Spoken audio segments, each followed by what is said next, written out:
ನಮಸ್ಕಾರ ವೀಕ್ಷಕರೇ, ಇಂದು ನಾವು ಶೀಘ್ರ ವಿವಾಹ ಪ್ರಾಪ್ತಿಯ ಮಂತ್ರವನ್ನು ತಿಳಿದುಕೊಳ್ಳೋಣ.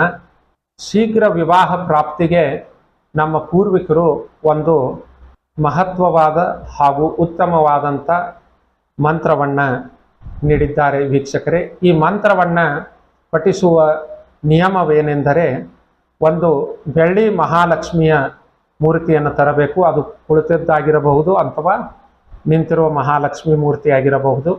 ಮುಷ್ಟಿಗಿಂತ ದೊಡ್ಡದಾಗಿರಬಾರದು. ಅದೇ ರೀತಿ 2 ಬೆಳ್ಳಿಯ ದೀಪಗಳನ್ನು ತರಬೇಕು.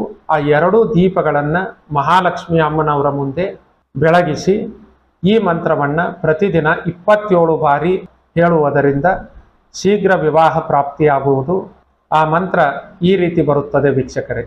ಶುಭಂ ಕರೋತಿ ಕಲ್ಯಾಣಂ ವಿವಾಹಂ ಶುಭ ಸಂಪದಃ ಸರ್ವ ಮಂಗಳ ದೋಷ ವಿನಾಶಾಯ ದೀಪ ಜ್ಯೋತಿರ್ನಮೋಸ್ತುತೆ ಮಮ ಶೀಘ್ರಮೇವ ವಿವಾಹಂ ಪ್ರಾಪ್ತಿರಸ್ತು ವಿವಾಹಂ ಪ್ರಾಪ್ತಿರಸ್ತು ವಿವಾಹಂ ಪ್ರಾಪ್ತಿರಸ್ತು. ಈ ಮಂತ್ರವನ್ನು ಪ್ರತಿದಿನ 27 ಬಾರಿ ಉತ್ತರಾಭಿಮುಖ ಕುಳಿತುಕೊಂಡು ಮಹಾಲಕ್ಷ್ಮಿ ಅಮ್ಮನವರ ಮುಂದೆ 2 ಬೆಳ್ಳಿಯ ದೀಪವನ್ನು ಬೆಳಗಿಸಿ ಹೇಳುವುದರಿಂದ 48 ರಿಂದ 120 ದಿನಗಳಲ್ಲಿ ವಿವಾಹ ಪ್ರಾಪ್ತಿ ಸಂಭವಿಸುತ್ತದೆ. ಅದೇ ರೀತಿ ಬಹುದಿನದ ನಂತರವೂ ವಿವಾಹ ಪ್ರಾಪ್ತಿವಾಗದಿದ್ದರೆ ನಿಮ್ಮ ನೈಋತ್ಯದ ಕೋಣೆಯಲ್ಲಿ, ಅಂದರೆ ಸೌತ್ ವೆಸ್ಟ್ ಕಾರ್ನರ್ ಅಥವಾ south of south west corner, ಅಂದರೆ ದಕ್ಷಿಣ ನೈಋತ್ಯ ಭಾಗದಲ್ಲಿ, ಅದು ಈ ಭಾಗವು ಗಂಧರ್ವ ದೇವತೆ ಅಧಿದೇವತೆ ಆಗುತ್ತಾನೆ.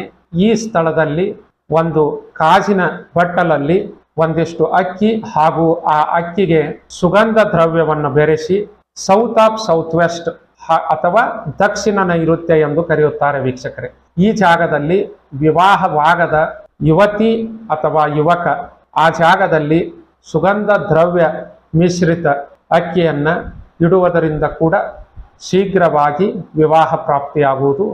ಅದೇ ರೀತಿ ಒಂದು ಕೊಳಲನ್ನು ತೆಗೆದುಕೊಂಡು, ಊದುವ ಕೊಳಲನ್ನು ತೆಗೆದುಕೊಂಡು ಆ ಕೊಳಲಲ್ಲಿ ಸಕ್ಕರೆಯನ್ನು ತುಂಬಿ ನಿರ್ಜನವಾದ ಪ್ರದೇಶದಲ್ಲಿ ಶುಕ್ರವಾರದಂದು ನೆಲದಲ್ಲಿ ಅದನ್ನು ಹೂತು ಬರುವುದರಿಂದ ಕೂಳುವ ಸಮಯದಲ್ಲಿ ನನಗೆ ಶೀಘ್ರವಾಗಿ ವಿವಾಹ ಪ್ರಾಪ್ತಿಯಾಗಲೆಂದು ಸಂಕಲ್ಪ ಮಾಡಿ ಆ ಕೊಳಲಲ್ಲಿ ಸಕ್ಕರೆಯನ್ನು ತುಂಬಿ ಹೂತು ಬರುವುದರಿಂದ 48 ರಿಂದ 120 ದಿನಗಳಲ್ಲಿ ವಿವಾಹ ಪ್ರಾಪ್ತಿ ಸಂಭವಿಸುತ್ತದೆ.